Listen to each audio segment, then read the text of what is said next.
أعوذ بالله من الشيطان الرجيم بسم الله الرحمن الرحيم والصلاة والسلام على رسول الله وعلى صحبه أجمعين السلام عليكم ورحمة الله وبركاته. Рахи апа қойғырғаны кіші бек көп болмас деп, алхамдулилля. Яқшы. Біз келген екі мұнда бір-екі кіші гына енді, нормально, мұнда кішілер жиылды, хоть, алхамдулилля. Қазір енді уақыт жетті. Вағыз оқыра, иншалла. Біз енді мұнда келдік мәшітке ғилім алырға, Аллах Тағаланың жолында. Бик мухим ният на дөрестерге. Ният ол намерение вращать мысли. Ният безнең булырга тиеш Аллах ризалыгы өчен. Ягъни без өйдән чыгып киттек, монда мәчеткә килдек. Ни ди ниятыбыз моны безнең инде? Ниятыбыз булырга тиеш ният бик мухим Аллах ризалыгы өчен. Аллах ризалыгы өчен. Mesela Allah rızalığı için diyen söz Allah Teala bizim bilen riza bulsun, razı bulsun. Yani вообще bu turmuşun bizim полностью maksatımız вообще bulara tiş Allah Teala'nın rizalığını olara. Bütün turmuşumuz bizim Allah'ın rizalığını olara bulara. Ne için? Çünkü bütün eyber Allah'nınki. Бәхет безгә кирәк. Бәхет Аллаһның кулында. Сәламәтлек безгә кирәк. Сәламәтлек Аллаһның кулында. Хидаят, тауфик кирәк. Аллаһның юлында барырга кирәк. Хидаят, тауфик Аллаһның кулында. Байлык, мөлкәт кирәк Аллаһның кулында. Кабергә кирде икән. Кабер тормышы Аллаһның кулында. Кабердән чыкты, кыямәт көне башланды. Кыямәт көне патшасы Аллаһ Тәгаләнең кулында. Малик яумиддин дибез. Кыямәт көне патшасы Аллаһ Тәгалә. Кыямәт көннән соң ике генә юл. Яисә җимах, яисә җәһәннәм. Җәннәт, яисә җәһәннәм. Җәһәннәм. Җәннәт тә Аллаһның кулында, җәһәннәм дә Аллаһның кулында. Җәннәт бу мәңге рахат тормышы. Ягъни без үләбез. Үлгәннән соң кабердә яшибез. Пока дөнья бу яши, без кабердә. Бүтән кеше кабердә. Но кабернең тормышы без аны белмибез, бездән яшерелгән, безгә күпмедер әзрәк Аллаһ Тәгалә мәгълүмат бирде, Аллаһ Тәгаләнең үзенең ишесе аркылы. Кабердә ни тормышы бар? Кабернең тормышы Аллаһның кулында, Аллаһ Тәгаләнең карамагында.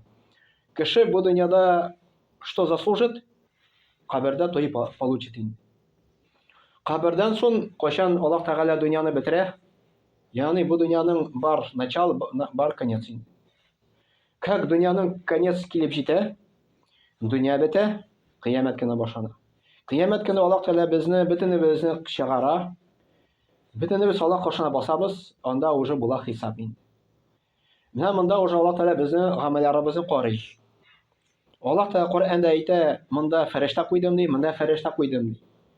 Безнең күзебез белән фәрештә күренми. Алар язалар. Монда изге гамәлләр, монда язалар гынаһлы.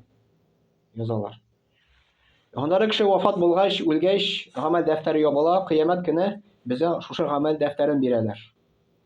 Аллаһ Тәгалә әйтә, алдан уң яктан бирелсә ди, ул җимахта ди, ул җәннәткә керә ди. То есть в рай войдет инде. Әгәр дә сул якта бирелсә ди, арттан бирелсә ди, ул тамукка керә ди. Ул җәһәннәмгә керә ди. Шуның өчен безнең төп максатыбыз бигрәк тә Аллаһ Тәгаләнең ризалыгын алырга. Кыямәт көнендә үлчәүгә куялар безнең гамәлләребезне.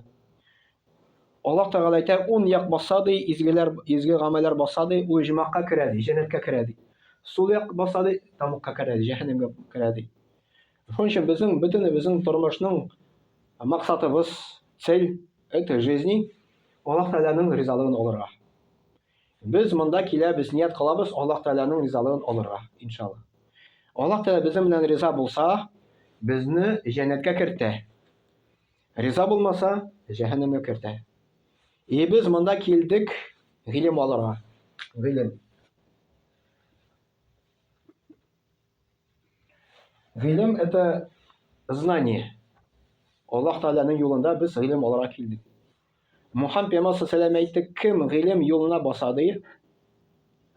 Гыйлем yoluna basa, то есть гыйлемni talab etib, то есть требовать знания, Alloh Taala аңар җәннәт юлын җиңеләйтә ди.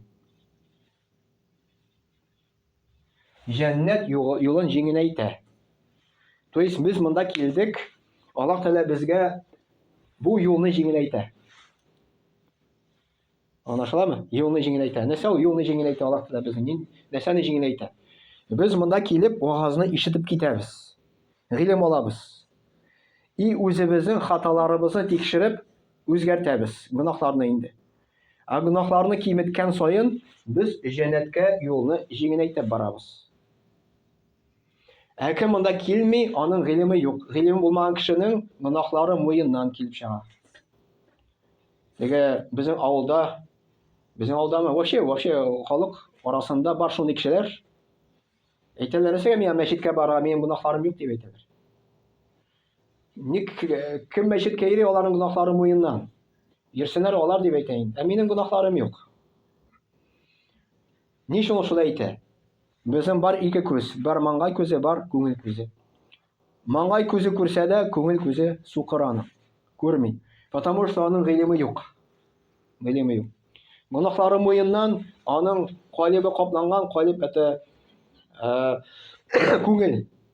Гөнаһлар кылып күңел каплана. Мөхәммәд Пәйгамбәр саллаллаһу алейһи ва сәллям әйтте, менә безнең бар калиб, ул күңел.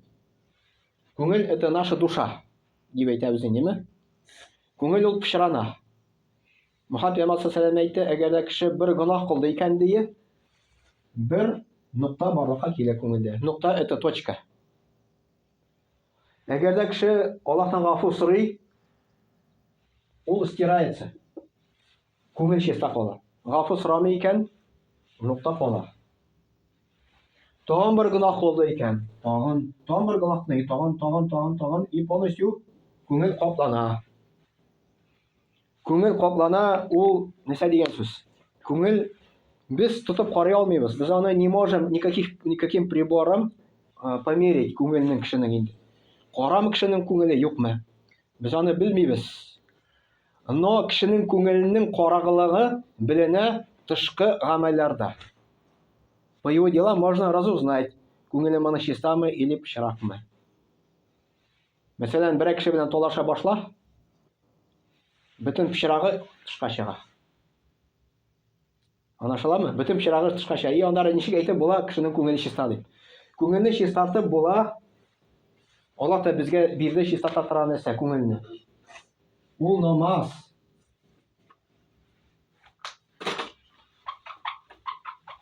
Күңелне чистартып торган нәрсәне бирде Аллаһ та, ул намаз.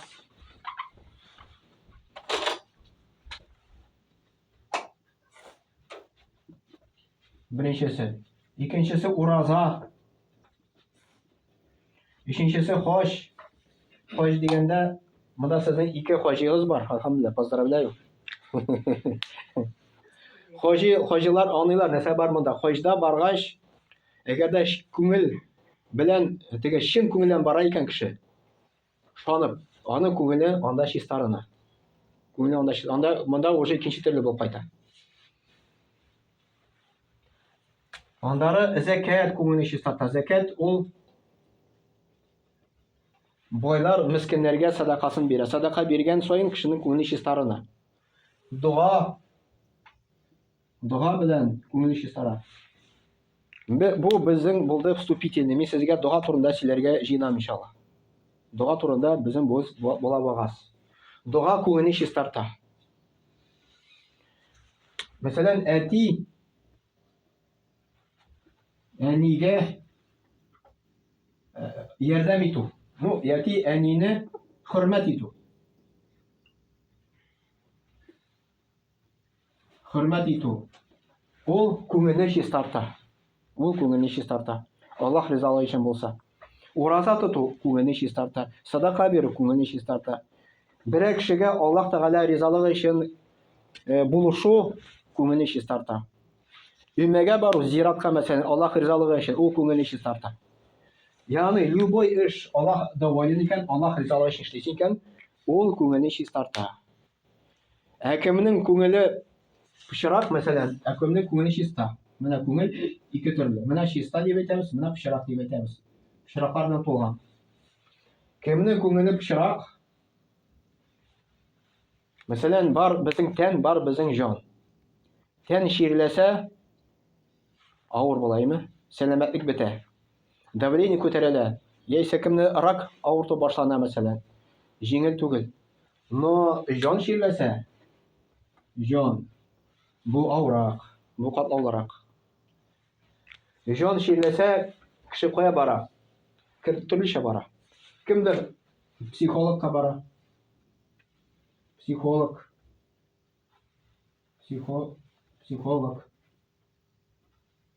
Кемдер психологка бара. Кемдер теге слабый кеше хәмергә бирелә, аракыга бирелә. Теге була бит инде андый кешеләр, мәсәлән, раз кризис башланды, кризис дигәндә бер кеше үлеп китте. Ул теге күңеле бик слабый и эчүгә бирелә. Эчүдән эзли теге рәхәтлек инде.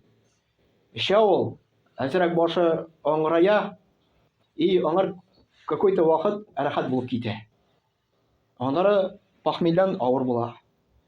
Аннары тагын эчә, тагын похмель, тагын эчә, тагын похмель, шулай итеп эчүгә бирелә. Кемдер инде рәхәтлек, наркотик та эзли башлый. Кемгә күңел тынычлыгы матди яктан эзли. Мәсәлән, яхшы машина ала, яхшы йорт сала. Да, яхшы машина, яхшы йорт ул күңелгә какой-то рәхәтлек бирә. Тәнгә рәхәтлек бирә, но временный. Временный. Теге бер хәзрәт әйтмешли, галимнар әйтәләр ди, то есть материальный вещьта рәхәтлек 90 көнгә генә сузыла ди. Аннары ана рәхәтлеге бетә. Мәсәлән, йортны салдык 10 ел буе салдык. Аш үткәрдек, кирдек йортка рәхәт. 90 көн яшибез рәхәт. Аннары ул простой кына булып кала. Уже ана рәхәтлеге уже сизелми. Яңа машина алдык, 3 миллионлык, 4 миллионлык рәхәт. Бер 90 көн йөрдек, вроде обычная машина. Потому что күңелнең рәхәтлеге ала только менә бу Аллаһ. Менә намаз, ураза, хаҗ, закат, дуга, әтиәнне хөрмәт итү ул күңелгә безгә рәхәтлек бирә, тынычлык бирә.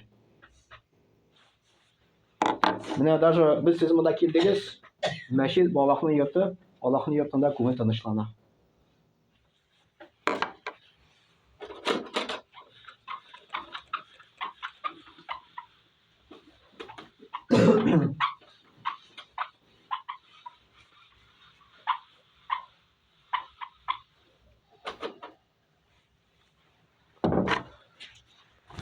Так, бүгенге көн дәрес була, иншаллах, на бу вступительный просто булды дуга турында. Дуга. Мәсәл дуга, ул аның үзенең мәгънәсе бар. Дуга кылу. Менә монда миңа список бирделәр бит инде, дуга кылдык, ул дуга дип атала. Мәсәл дуга. Ул сорау Аллаһтан. Аллаһ Тәгаләгә мөрәҗәгать итү. То есть обращаться к Аллаху с просьбой какой-то. Аллаһ Тәгаләгә мөрәҗәгать итер алдыннан кеше белергә тиеш Аллаһны, кем ул Аллаһ? Кем ул Аллаһ? Аллаһ Тәгаләне без аны каян белә алабыз? Менә Коръәннән белә алабыз, иң беренче. Менә монда Коръәннәр бар, арабча бар, священный Коръән тәрҗемәсе бар, урысча. Бу тоже урысча инде. Татарча бар, тәфсире инде. Шуннан без белә алабыз Аллаһ турында. Тагын каян белә алабыз? Коръән беренче. Икенче хадисләр. Хадисләр, Коръән Аллаһ сүзе, хадисләр Мухаммад пәйгамбәр саллаллаху алейһи ва саллямның сүзләре. Аллаһ Тәгалә үзенең соңгы илчесен җибәрде, Мухаммад саллаллаху алейһи ва саллямны. Ул яшәде Мәккәдә, Саудовская Аравиядә 7-нче гасырда. 1400 чем-то лет тому назад була инде. Аңар Коръән инде, аның аркылы в течение 23 лет, 23 ел Коръән инде. Менә ул Коръән арабча. Ул полностью Аллаһ Тәгаләнең сүзләре. Безгә хәтле килеп җитте, бер хәрефтә үзгәрмәде. Бар хадисләр, сборники хадисов дип атала инде ул. Сборники хадисов. В сборнике хадисов ул уже Коръән кебек түгел, ул икенче төрле. Мәсәлән, Бухари хадисләре бар. Бухари. Это вторая книга после Коръана по достоверности Бухари. Бу сборник хадисов дип атала. Нәрсә ул хадислар? О Мухаммад пәйгамбәр саллаллаху сүзләре. Теге, если что-то непонятно, сез сорагыз, яме? Потому что бу ислам терминалары, ул сезгә может быть незнакомый быть инде. Мин тырышам инде теге әзрәк гадыйрак теге боне сөйләргә инде. Теге проще сөйләргә. Хадислар бу була Мухаммад пәйгамбәр саллаллаху сүзләре. И первый по достоверности это Бухари. Бүгенге көндә его уже перевели на русский язык. Миндә ул бар. На Бухари намыны калын инде. Анда китерелә Мухаммад пәйгамбәр саллаллаху сүзләре. Андары бар Муслим дигән җинтыгы. Муслим это тоже сборник хадисов. Это тоже книга. Кайда җыйганнар, галимнар Мухаммад пәйгамбәр саллаллаху сүзләре. Бар Абу Дауд дигән җинтыгы.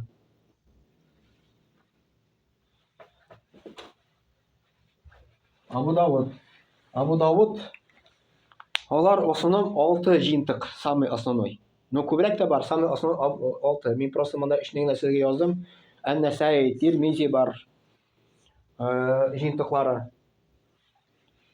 Но ярар менә без мәгълүмат, информацию дин буенча шуннан алабыз. Шуннан алабыз.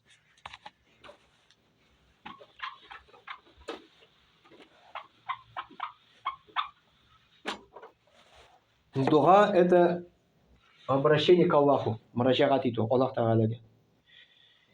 И без беренче Аллаһ турында белергә тиеш, кем ул Аллаһ. Каян белән без Коръәннән Аллаһ Тәгалә әйтә үзе турында.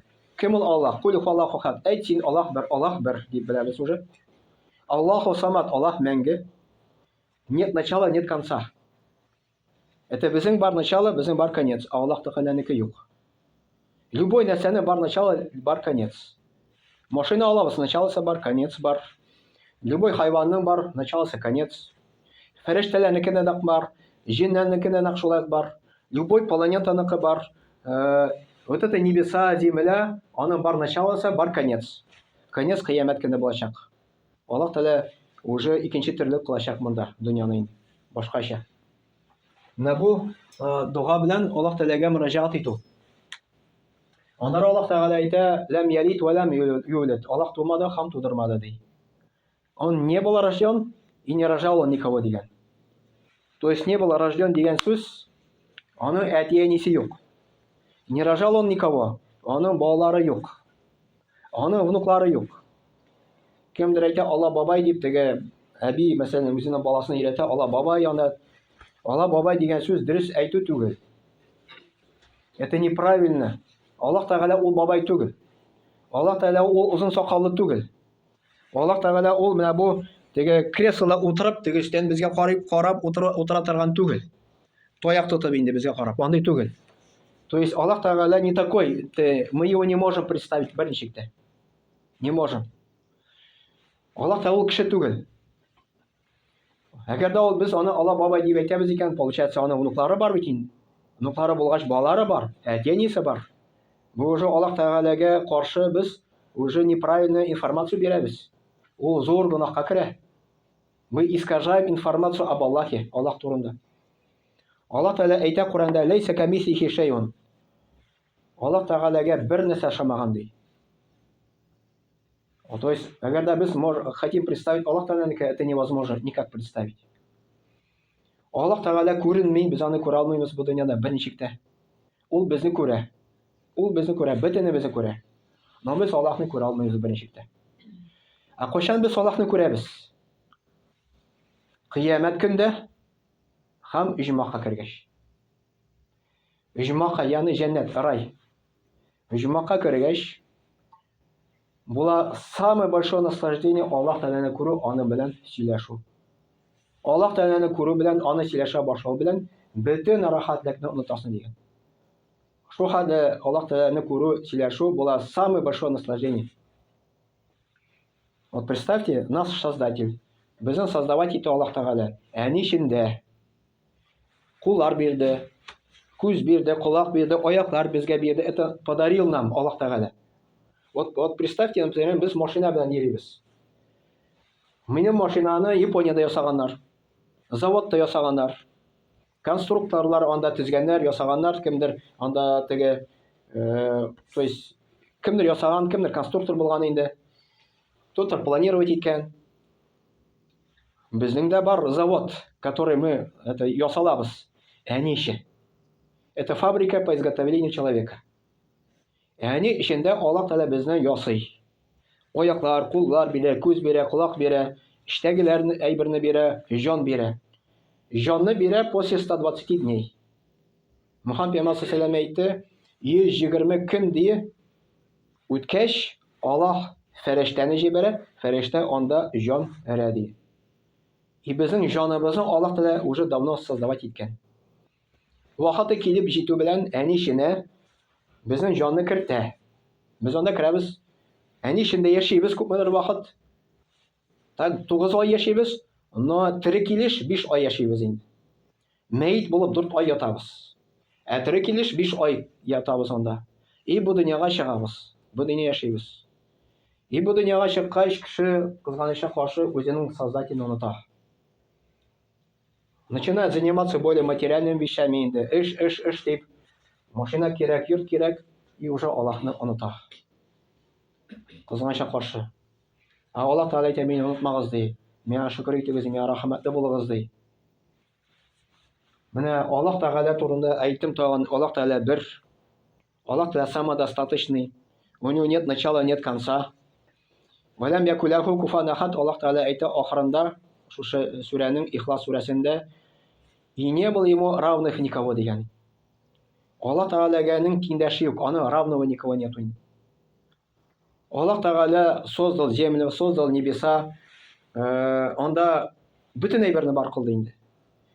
Бөтен әйберне бар кылгач, Аллаһ Тәгалә бөтен нәрсәне белә. Үткән заманны белә, киләчәк заманны белә, хәзерге заманны белә. Без нәрсә уйлыйбыз, аны белә Аллаһ Тәгалә. Знает прошлое, знает будущее, все знает Аллаһ Тәгалә. Һәм Аллаһ Тәгалә бөтен әйберне контрольдә тота, бөтен нәрсәне. Если Аллаһ Тәгалә контрольдә тотмаса, монда булыр хаос. Мәсәлән, килә болытлар, яңгыр китерә. Аны бит үзенең күләме бар. Күпмедер ява яңгыр туктый. Күбрәк тә яумый, әзрәк тә яумый. Без шушы яңгырны яудыручыны күрмибез. Мәсәлән, без поливать итәбез шланга белән. Например, сколько-то полили шланга белән грядкага. Все, күпмедер җитте, туктыйбыз бит инде. Шулай бит. Выключаем. Аллаһ Тәгалә дә үзенең яңгырын җибәрә. Күпмедер ява, раз, выключательны выключайта, все бетә. Бүтән яумый. Кар да нәкъ шулай, җил дә нәкъ шулай. Но представьте, әгәр дә аның контрольдә тотышы булмаса. Как безне теге совет заманда өйрәттеләр бит әле, то, что Бога нет дип инде. Но представьте, если булмаса. Дөньяда булмаса, бездә булмаса вообще. Ну, например, представим, что без бар икән, дөнья бар икән. Но Аллаһ булмаса, нәрсә була андары? Бу вакытта хаос була. Яңгыр күп итеп явыр янда туктамасы, мәсәлән, кем аны туктатыр ул вакытында? Җил, мәсәлән, җилне кем туктатыр? Җил ведь тоже кому-то подчиняется. Яңгыр ведь тоже кому-то подчиняется. Хотя без аны күрмибез. Күрми, это не означает, что Аллаһ юк. Так, менә бу дуга кылыр алдыннан әйтик, беренче без Аллаһны белергә тиеш. Кем ул Аллаһ?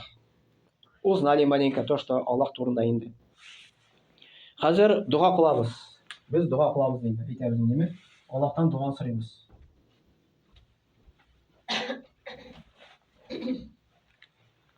Ничек дуга сорыйбыз? Кемдер муллага килә, без инде дуга кылабыз. Кемдер абыстайдан сорый. Үзе бер нәрсә дә белми. Ни өчен белми? Чөнки знание нету, гыйлеме юк. Гыйлем кайда өйрәнеп була? Монда мәчеттә өйрәнеп була. Оказывается, не только мулла может Аллаһтан сорарга или абыстай. Любой кеше может Аллаһтан дуга сорарга, любой. Любой. Вне зависимости, кичкенә, зур, гөнаһлымы син? Даже муеннан синең гөнаһың икән. Аллаһ та дуганы кабул итә иншаллах. Кабул итә, Аллаһтан гафу сораса гафу итә иншаллах.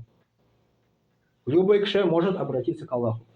Не обязательно муллага барырга, не обязательно абыстайга барырга, дуга кылырга дип әйтергә. Өйдә может дуга кылырга. И монда не обязательно син тахаратлы булу. Тахараты булсан яхшырак, но булмасан да дуа кабул була иншаллах. Не обязательно гусөлле булу. Барасың за рулем машинада. Не обязательно кулны күтәрү эштән син Аллаһ Тәгаләдән сорый аласың.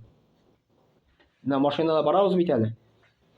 Син можешь эштән Аллаһтан любой дуа сорарга, я Раббым, миңа моны бир, тегене бир дип дуа сорыйсың.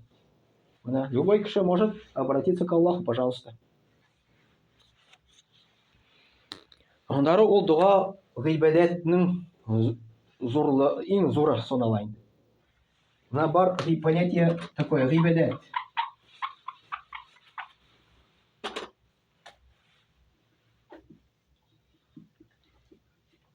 Гыйбадәт. Татарча ул табыну. Урысча ул поклонение. Поклонение. А дуа кылу ул гыйбадәтнең асылы. Основа поклонения. Дуа кылу. Без намазда укыйбыз. Аллаһтан дуа сорыйбыз. Мәсәлән, Аль-Фатиха сүрәсе. Аль-Фатиха сүрәсе. Алхамдулиллахи раббил аламин. Хвала Аллаху Господу миров. Беренче дуа килми. Беренче без восхваляем Аллаха. Ар-Рахмани Рахим, милостивому, милосердному. Аллаһ та милостивый, милосердный, Аллаһ та рахимный, шафкатлы. Малики яумиддин, кыямат көне патшасы. Царю судного дня. Беренче килә инде, менә шушы аятлар килә. Шуннан без беләбез, что судный день булачак безнең. Теге дөньяда инде. Үлгәннән соң безне Аллаһ та терелтә. Ияка набуду ва ияка настагыйн. Сиңа без табынабыз. Синеңне без ярдәм сорыйбыз бит әйтәбез. Всё. Моңа килде уже дуа. Нинди дуа сорыйбыз? Ихдина сиратал мустақим. Иhdинас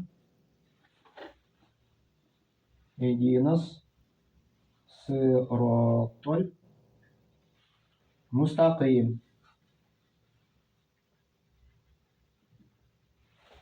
Веди нас прямым путем. Безне туры юлдан алып бар. Вот, без уже Аллаһ Тәгаләдән дуа сорый башладык. Нишәп Аллаһ Тәгалә Аль-Фатихага куйды шушы Иhdина сиратал мустақим? Ни өчен ул намазга куйды Аль-Фатиха сүрәсен? Это былай гына түгел. Аның мудросте бар, хикмәте бар. Менә бу Иhdина сиратал мустақим безгә әйтәбез һидаят бир. Туры юлдан алып бар.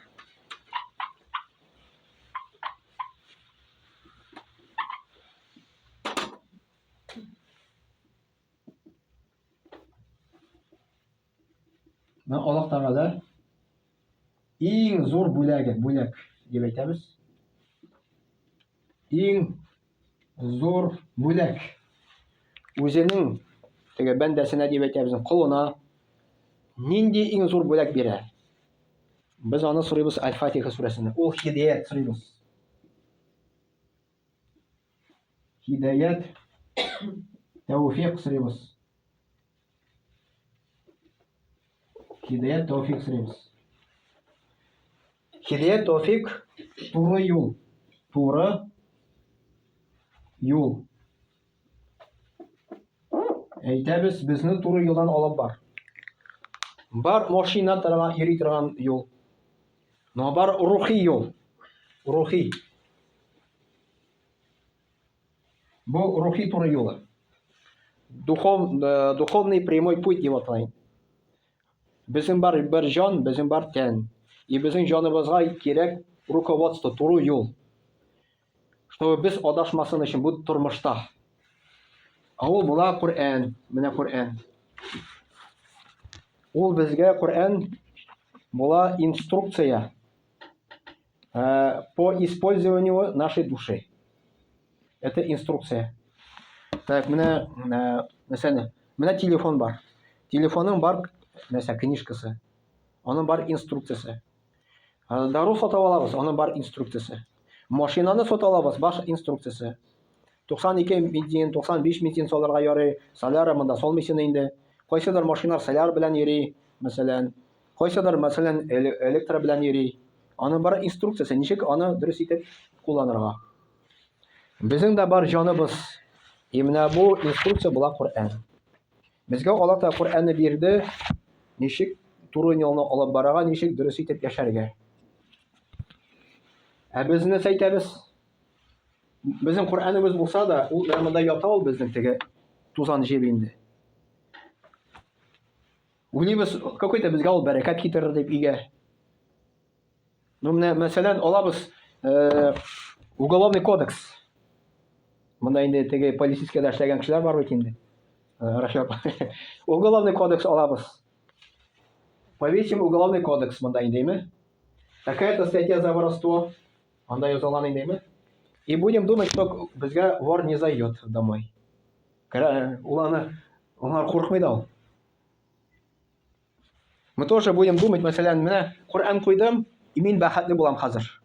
Такое не может быть такое. Уголовный кодекс, он должен быть на практике использованный. Нәкъ шулай ук, менә бу Коръән, он должен быть на практике использован. Без аны укыйбыз, тормышта практикада кулланабыз. Укыйбыз, кулланабыз. Шул вакытта гына безгә Аллаһ Тәгаләдән киләчәк бәрәкәт. А иначе никак. А иначе никак. Ул просто гына ятып сиңа ул бәрәкәт китерми. Ул синең тормыштагы теге бәла-каза килә икән, ул синең бәла-казаны сакламый. Бәла-казаны саклый менә. Коръән укыдың, кулландың. Коръән укыдың, кулландың. Всё, ул вакытта гына сине бәла-казаны саклый. Ничек саклый? Аллаһ Тәгалә әйтә, намазга бас ди. Ураза тот ди. Это начало. Это еще начало. Намазга баскач кеше уже үле башлый Аллаһ турында. Уже 5 тапкыр намазга басып, Аллаһ белән сөйләшә.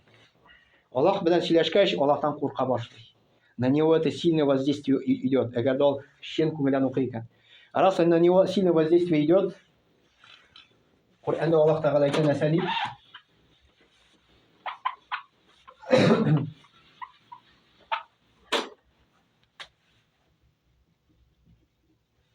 Намаз укыды, ул сезне фахиш эшләрдән туктата ди.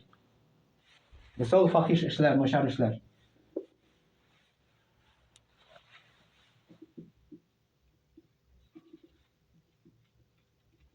Фахишлектән туктата.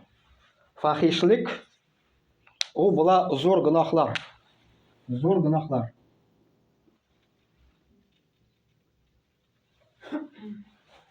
Зур гынахлар иң зурысы Аллаһка поклоняться с Аллахом еще кому-то другому. Идолам буламаны, Гайса пәйгамбәргә буламы һәм башка. Это иң зур гынахлар. Зур гынахлардан булып санала кеше үтерү. Зур гынахлардан булып санала аракы эчү. Зур гынахлардан булып санала урлау.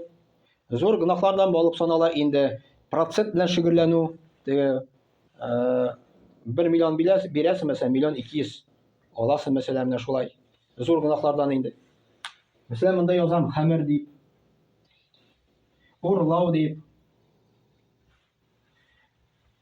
Риба. Кеше үтерү. Намазга басты икән, Аллаһтан курка башлый уже все. Кеше үтерүдән туктый. Күпме, мәсәлән, төрмәдә, мөмкин төрмәләрдә бар мәчетләр, төрмәләрдә бар ширкәүләр. Даже үземне күргәнем бар. Анда мине бер вакыт чакырганнар, анда вагаз сөйләргә. 2009 елда булды микән ул? Әлмәткә төрмәгә кергәнем бар, җомга үткәргәнем бар бер мәчеттә. Андагы имам әйткәне, кем төрмәдән чыга ди, кире төрмәгә керә ди. То есть статистика күрсәтә, в основном төрмәдән чыккан кеше бар төрмәгә керә. Тагын бер нинди теге преступление эшләмәй. Но әле намазга кем басты ди, әле кире кергәне юк ди. Кем намазга басы, кире кергәне юк ди. Булат Бишетән хәзрәт бар бит. Әйе. Төрмәдә утырган. Әйе. Хәзрәт мәчеткә салды. Мәчет салды, әйе. Салды. Да. Все, кем намазга баса, чын күңелдән, ихлас күңелдән, ул аны ташлый. Потому что понимает то, что үлгәннән соң Аллаһ каршына нужно отвечать за это все. Ул аны ташлый. Аннары хәмер ичү, ташлый. Намазга баскач. Менә, вот, пожалуйста, менә инструкция. Менә шуны куллан. Ул вакытта сиңа килә бәрәкәт. Менә постепенно моны ташлыйсың. Менә ул вакытта икенче тормыш башлана синең. Снова листа башлана, все. А булай сине монда ятып, үзенең теге өйгә хәмер кертәсен. Андары туйлар үткәрәсен горько дип. Ул вакытта сиңа Коръән булышамы? Булышмый, сиңа бер ни файдасы китерми. Үзең колхозда эшлисең икән, теге нәрсәдә, ташыйсың икән, нәрсә ашлык, булшамы сиңа? То есть менә бу Коръән ята икән, и син ашлык урлыйсың икән. Булышмый. Булыша кайчан Коръәнне укып, тормышка куллансаң, намаз укый башласаң, шул вакытта гына син моны эшни ташыйсың, иншаллах.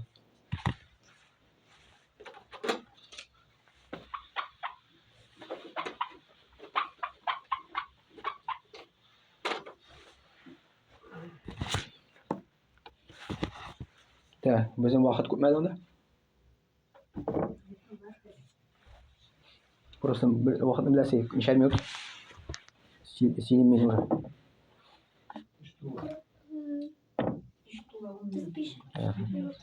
Ну, ярты саат где-то, наверное, да, сидим? Иншаллах. Так, дальше. Дугага кызганычка каршы кеше относится легкомысленно дигән инде. Дугага нельзя относиться легкомысленно, дуга постоянно Аллахтан сорарга кирәк. Постоянно. Мухаммад пәйгамбер саллаллаху алейхи әйтте, даже ботинканың шнурогы бәйләгәндә, или сандальның теге бәйләгәндә идеме, ул вакытта да Аллахтан сорагыз ди. Вроде ничего не стоит бит инде аны бәйләргә. Но Аллах теләмәсә син аны бәйли алмыйсың. Аллах теләмәсә син аны бәйли алмыйсың. Именно бу это дуга, ул связь с Аллахом. Аллах дип әйтәбез. Менә кеше дип әйтәбез. Это веревка. Вот. Бер якта кешенең, икенче якта Аллаһ Тәгаләнең веревкасы. Это связь. Элемтә. Татарча элемтә була.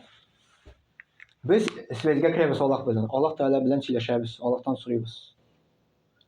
И вообще бер хәзрәт, бер гыйлемле хәзрәт рекомендует һәр вакытта Аллаһ белән сөйләшеп бирергә. Менә барасың икән, и Аллаһтан сорыйсың, анда үзеңә нәрсә кирәк, сорыйсың. Кемдер әйтә, Аллаһтан күп сорарга ярамый. Анда әйтүчеләр бар. Каян ул Абдулланы, откуда он взял, что Аллаһтан күп сорарга ярамый? Это взял из себя откуда-то. Это Аллаһ Тәгалә Коръәндә алай дип әйтмәде. Аллаһ Тәгалә әйтә, сорагыз миннән ди, бирәмен ди. Нету такого күп сорау, әз сорау. Чем больше Аллаһтан сорыйсың, тем яхшырак. Тем больше связь синең арта, иншаллах. Шуның өчен хаҗның да основасы хаҗның Арафатта булу. Арафатта 6 сагать чем-то син Аллаһтан сорыйсың. Это основа хаджа вообще. Менә бу дуга без анда килеп Аллаһтан сорарга хаҗга инде. Но Аллаһтан сорарга не обязательно анда барам, анда сорарга була. Но анда барып сорасаң яхшырак. Андары дуганың бар преимущество, достоинство.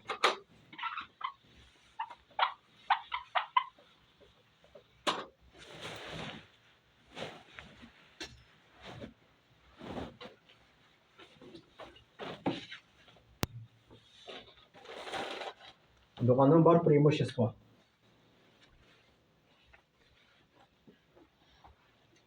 Достоинство. Нинди аның преимущество, нинди достоинстволар бар. Беренчесе, Аллаһ аны әмер итте. Әмер итте. Әмер итте, то есть приказал Аллаһтан сорарга.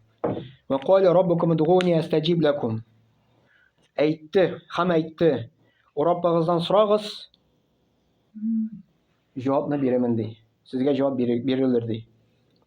Аллаһ Тәгалә әйтә, Аллаһтан сорагыз ди, җавап бирәмен ди. То есть просите у меня, я, говорит, отвечу вам ди. Ондары ва идza саалака ибади анни фа инни қариб уҗибу даъвата да'i иза даъан.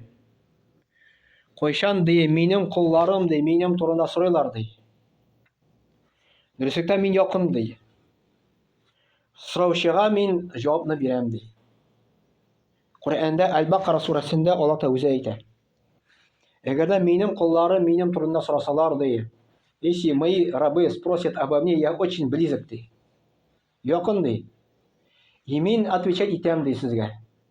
Но аның дәвамы да бар. Но и вы тоже мне отвечайте ди. И сез дә миңа җавап бирегез ди. Аллаһ Тәгаләгә җавап бирү, ул менә бу Аллаһка адымнар ясау. Аллаһ кушканнарны эшләү, намаз уку, ураза тоту, хаҗ кылу. И чем больше синең поклонение, чем больше синең намаз укыйсың, ураза тотасың, хаҗ кыласың, тем ближе к Аллаху син. И тем больше сиңа дугага җавап бирә. тем больше Аллах та сиңа җавап бирә дугага. Именно бу дуга ул бик көчле әйбер, бик көчле әйбер. Без аны даже до конца гына бетермибез. Ул безгә күңелгә тынычлык бирә. Аннары беренчесе әмер итте, икенчесе ул гыйбадат. Гыйбадат это поклонение.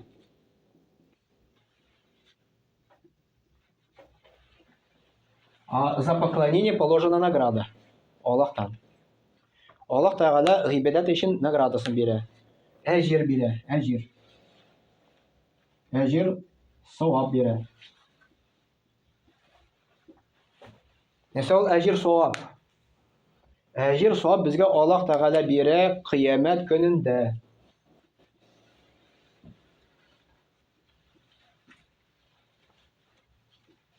Кыямәт көнендә Аллах Тәгалә әҗирен бирә. Ягъни без кешеләргә безгә без дәртләнәбез, дәрт бирә нәрсә? То есть имеется в виду мотивация нәрсә безгә бирә? Акча. Без эшкә барабыз ни өчен? Акча эшләргә бит инде. Это безгә мотивация бирә инде. Мәсәлән, станок белән эшлибез икән, күбрәк детальләрне эшләсәң, күбрәк акча аласың. Мәсәлән, здейны эшен икән, әзрәк эшләсәң, әзрәк аласың. И шуның белән кешенең мотивация арта да күбрәк эшли башлый, тырыша инде. А бу әҗир савап ул акча кебек түгел. Ул күренми күзгә. Ул акча кебек түгел. Мәсәлән, материаль әйбер күренә. Мәсәлән, йортны салганда, мәсәлән, фундамент саласың, стенаны саласың, түбәне саласың. И син шуның белән мотивация арта. Тырышасың. Но изгелектә, менә мәсәлән, мәчеткә килдең, садака салдың. Монда ни синең мотивация? Моны бит инде синең акча салдың, син белән инде анда 10 сум салдың, 700 сум сиңа прибыль килми. Хадис килә, әгәр дә адәм баласы изгелек кыла икән, Коръәндә килә ул. Коръәндә килә, садаканың мисалы ди, ул орлыкка охшаган ди. Шушы орлыкны утырткач, шушы орлыктан 7 башак чыга ди. Һәрбер башакта 100 орлык ди. Получается, бер орлык утырттың, 700-ны алдың. Аллах Тәгалә шулай әҗерен бирә. Ягъни син садаканы бирдең икән, 10 сум бирдең, уннан алып 700 хәтле савабын арттыра инде. 10 рублей положили, получается 7000 кешегә кермәде бит инде. Шулай бит? Кешегә кермәде. Кайчан безгә керәчәк ул? Безгә керәчәк теге дөньяда. Менә кабергә кергәч, кабер Мөхәммәд Пәйгамбәр саллаллаһу алейһи әйтте, мәйтне ди, то есть үлгән кешене 3 әйбер зата ди. Аны зата семьясы, аны зата малы, аны зата гамәлләре ди. Малы имеется в виду имущество. Аның семьясы сатып калдыра, куя анда кире кайтып китә. Аның белән кабергә керми. Андары аны малы зата. Малы анда керми, кире кайта. Андары аның белән бергә гамәлләре киреп китә. Либо гынахлар, либо саваплар. И менә монда кабергә кергәч, монда уже валюта үзгәрә. Монда уже рубли, доллары, монда уже валюта не действует. Монда действует именно менә бу әҗир саваплар. Әҗир саваплар. Безгә аны кыямәт көндә Аллаһ Тәгалә бирер. Чем больше кеше әҗир савапларны җыйды, тем күбрәк җимахта дәрәҗә булачак. Кыямәт көндә безнең гамәлләребезне үлчәүгә куялар. Куялар савапны, куялар гынахны. Кайсысы баса? Савап баса, кеше җимахка керә, гынах баса, кеше тамакка керә. Шуның өчен без гыйбадат кылганда, поклоняться иткәндә безгә аны өчен әҗир була.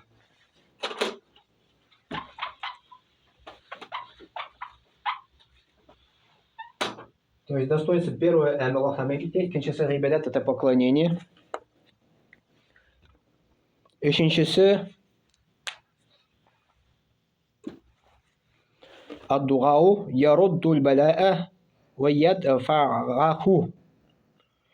То есть дуга отвращает беду и предохраняет от беды. То есть бәлә каза. Бәлә казалар.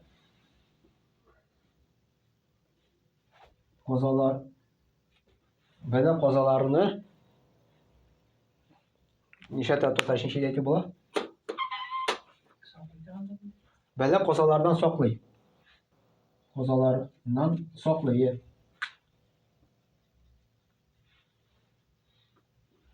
Мухаммад пәйгамбәр саллаллаху алейһи ва сәлләм әйтте, дуга кылсаң дие, дугага җавап килә один из трех була может. Либо ул сразу бирә, либо ул кыямәт көне калдыра теге дөньяга инде. Либо менә бу бәлә казадан саклый, отвращает какой-то бедой. И поэтому мин дуга кылдым дип әйтергә ярамый, мишәп миңа Аллаһ җавап бирми икән дип. Килә ул, була ул только один из трех. Шуны белмисең, может син шушы дуга сәбәпле Аллаһ та синең бәладән саклагандыр. Мөхәммәд пәйгамбәр саллаллаху алейһи ва сәлләм әйтте, дуга скәменеп күккә ди, бәла каза белән көрәшә ди. Борется с бедой несчастьем. Дуга көчле икән ди, бәла казаны җиңә ди. Дуга слаб икән ди, бәла каза килә ди барыр. Но бәла каза килә уже в ослабленном виде. Чөнки бу дуга сине аны ослабевать итте. Мәсәлән, мине сораганнар ди. Минем сеңнем ди, машинага утыргач ди, дуга кылды ди. Ну бәрелде ди, как это понять ди.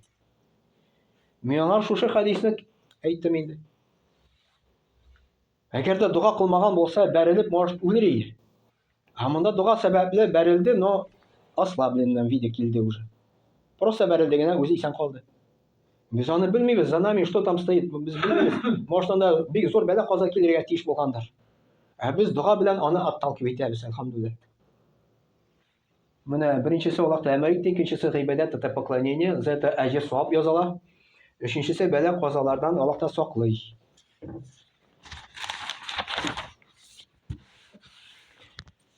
Дүртенчесе поддержка.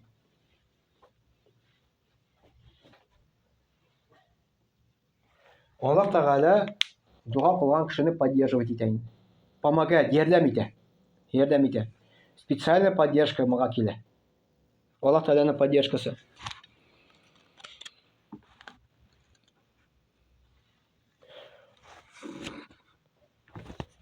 Так, бишенчесе. Так, монда әйттек, то, что ул бәла казадан саклый. Андары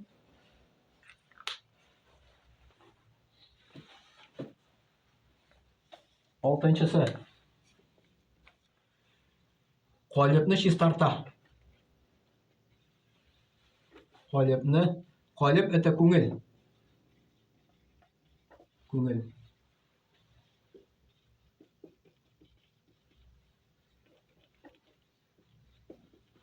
Күңелне чистарта. Менә күңелне чистарта торган әйбер намаз, ураза, хаҗ, дуга ул безнең күңелне чистарта. Гынахлар бар икән, ул гынахларны киметә, иншаллах. Андары җиденчесе. Татарча белмим, мен русча яздым. Освобождает от привязанности к другому. Освобождает от привязанности к другому. То есть кеше привязываться бар бер-берсенә инде. Әлбәттә, арабызда үлеп китсә, ул бик җиңел түгел, авыр. Кайбер кешеләр, которые не верят в Аллаха, алар авыр кичерәләр моны. Кем Аллаһ Тәгалә ышана, ул җиңелрәк кичерә. То есть, мәсәлән, бер кеше арабызда үлеп китте икән, иманлы кеше бар, имансыз кеше бар. Иманлы кеше бу мондый теге бәла казаны дип әйтәбез инде, мондый авырлыкны җиңелрәк кичерә. Потому что аның бар связь Аллаһ белән. Ул аңлый. Инна лиллахи ва инна илейхи раҗиун. Поистине мы принадлежим Аллаху, поистине мы к нему вернемся. Ул аны аңлый. То, что без Аллаһныкы, без Аллаһка кайтачакбыз. Юл аңар бу әйбер җиңеллек бирә күңелгә. Менә освобождать от привязанности к другому. Так, ондары дуга ул из почитаемых вещей перед Аллахом. Дуга ул хөрмәтле әйбер.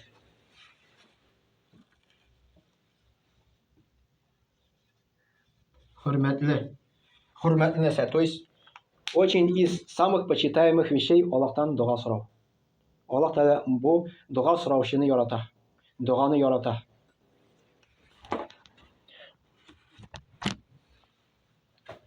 Бармадыңызмы әле? Юкмы? Алхамдулилlah. Әле бар миндә, урсагыз әйтерсез. Потому что bir yo'li ko'p informatsiya kiruv, ул авыр килеп чыга. Да, ярар. Еще раз повторим достоинство дуаның. Беренчесе Аллаһ аны әмер итте, то есть приказал Аллаһтан сорарга. Икенчесе это поклонение, за это запишется награда. То есть әҗерен бирә Аллаһ Тәгалә. Өченчесе бәла казаларны саклый, туктата. Бишенче еще сразу дуртны пропустил, сразу бишкә күчтем. Яра. Аллаһ Тәгаләнең поддержкасы. Аннары Аллаһ Тәгалә калбны чистарта. Аннары освобождает от привязанности к другому. Һәм бу дуга ул хөрмәтле әйбер. Менә бу преимущество дуганың.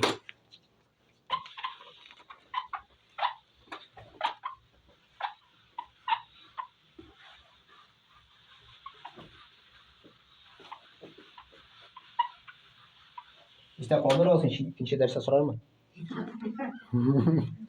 Бу инде шутка, а то икенче дәрестә беркем дә килмәс монда. Лишь бы меня не спросили это. Так. Дуганың әдәпләре бар. Әдәпләре.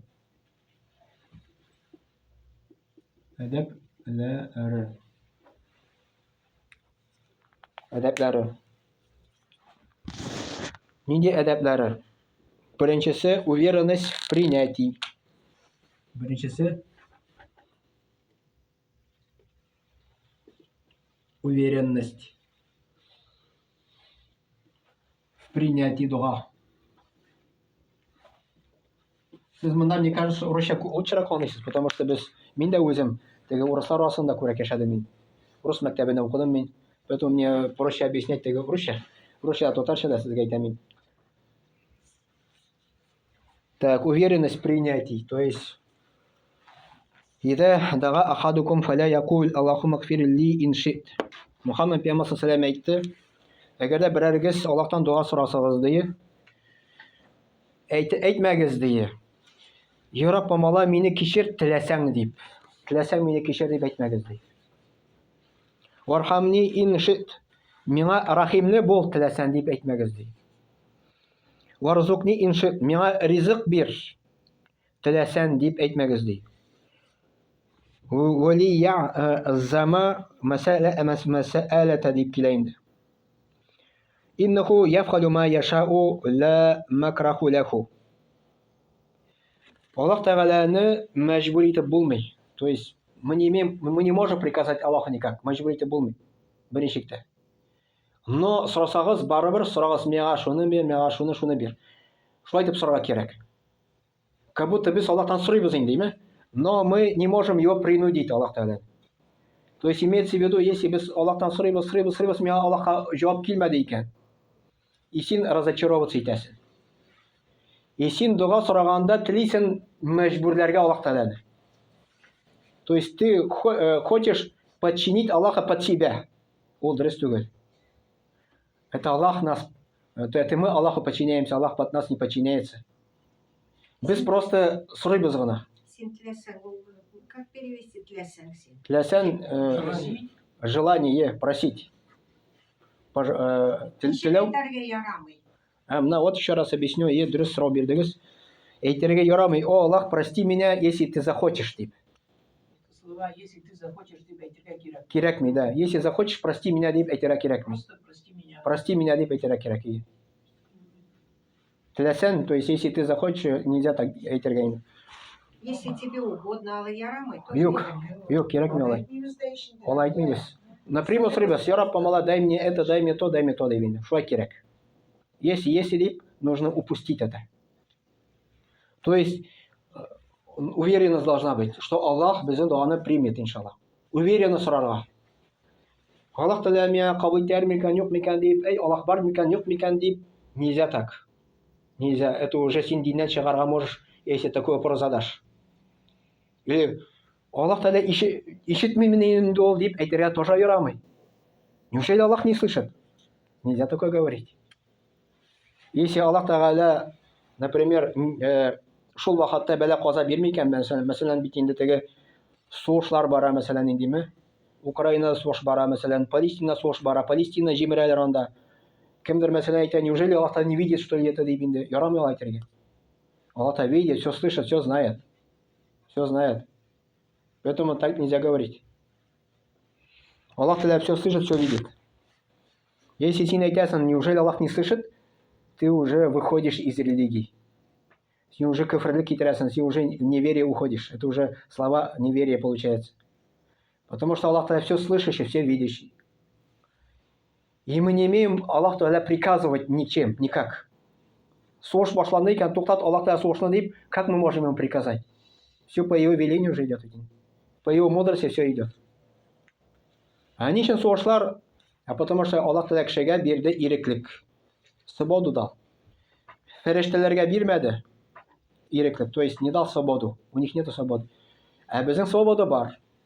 Из-за того, что у нас есть свобода, из-за того, что мы грешим, из-за грехов получаются войны, проблемы, бәла казалар килә, из-за наших грехов, Аллах Тәала әйтә. Коръәндә ул турында аят бар. То есть дөнья күләмендә арта икән теге нәрсәләр. Гөнаһлар артса дөнья күләмендә. Аллах Тәала шул дөнья күләмендә бирә инде. Сугыш та бирә, анда фаҗигалар да бирә, то есть дулкынлар да бирә, анда җил дә җибәрә, мәсәлән, рушится все, мәсәлән. Это все из-за грехов людей. Мөхәммәд пәйгамбәр саллаллаху алейһи әйтте, Аллах Тәгалә ди яңгырны бирмәс иде. Кешеләрнең гөнаһлар сәбәпле ди. Аллах та яңгырны бирә, хайваннар хакы буенча бирә ди. Кыр хайваннар бар, которые яшиләр. Урманда яшәгән башта, именно из-за них Аллах та яңгыр бирә. Ну кай вакытна гөнаһлар артса, Аллах та яңгырны да туктатып тора. Кай вакытна, мәсәлән, 10-нчы елларда булды, мәсәлән, корылык еллары. Мәчеттәдә бит сорыйлар, сугыш булганда. Ише була. Алайса. Сугышны туктат дипме? Да. Чем больше просит к Аллаху, тем лучше двери күкнең ишегне күбрәк ачыла. Тем больше принимается дуга. Понятно? Чем больше күбрәк кеше сорый Аллах Тәгаләнән дуга, мәсәлән, сугышны туктат дип, тем лучше принятие идет дуганың. Понятно? Тем лучше Аллах Тәгалә ответит, иншаллах.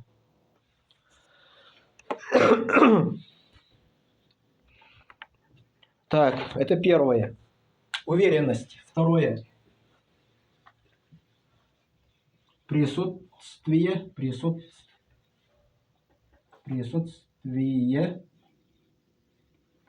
сердца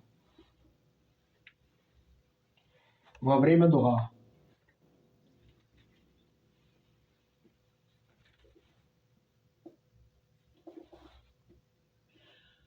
Во время дуга. Присутствие сердца. То есть син, мәсәлән, була бит инде ул теге кыязда язылган дуга китабы индеме? И без рифм белән дуга укыйбыз, теге матур итеп теге кешеләр янында инде. А үзе белмәс нәрсә турында сорыйбыз. Тут уже сердце не присутствует. Тел генә. Ул вакытта уже дуга не принимается. Син күңелең белән тел должен быть бергә. Сұрысын икән, мәсәлән, дияне күңелендә син дия булырга тиешин. Машинаны күңелендә син машина сорарга тиешин. Йорт кирәк икән, күңелдә дә син йортны сорыйсың инде. Чтоб Аллах та простил грехи наших предков, мәсәлән, әти-әнине, күңелдә дә син шул булырга тиеш. Обычно бит инде, мәсәлән, мулла кулны күтәреп дуга сорый. Список әйтәбез инде. Шуны дим инде. Да, мулланы сорый инде ул, әлбәттә. Но кемнең ихласлырак дугасы чыга? Язган кешенекеме? Или мулланыкымы? Язган кешенеке ихласлырак чыга бит. Ул аны язды, ул белә кем анда үлгән. Ул аны әти-әнисе, анда туганнары, абыйсы, мәсәлән. Үзе кулны күтәреп дуга сораса, яхшырак барып җитә, чем мулланыкы. Понятно? Мулла, мәсәлән, мин аны белмим, кем ул вообще. Я с ним никогда не встречался. Да, мин сорыйм аны. Иншалла, машаллах, Тәгалә кабул итәр. Кабул итәр дип дуга кылабыз. Но синең үзеңнең дуга лучшерак барып җитә иншалла, чем муланыкы. А то теге ашларда бирәләр, менә мондый список укып бетереп булмый аны. Кирәкми шундый списоклар язарга. Хотя бы ты основной яздың да шундый җитәр инде. Алар уйлар, моны оныттым, хәзер бу була. Ник оныттың икән үзең, аны Аллаһтан дуга сора, оныттың икән инде. Нәрсә торабызмы? Икенче җитте. Ярар. Субханакалла бихамдик. Әйе. Әйе, иншалла. Ашһаду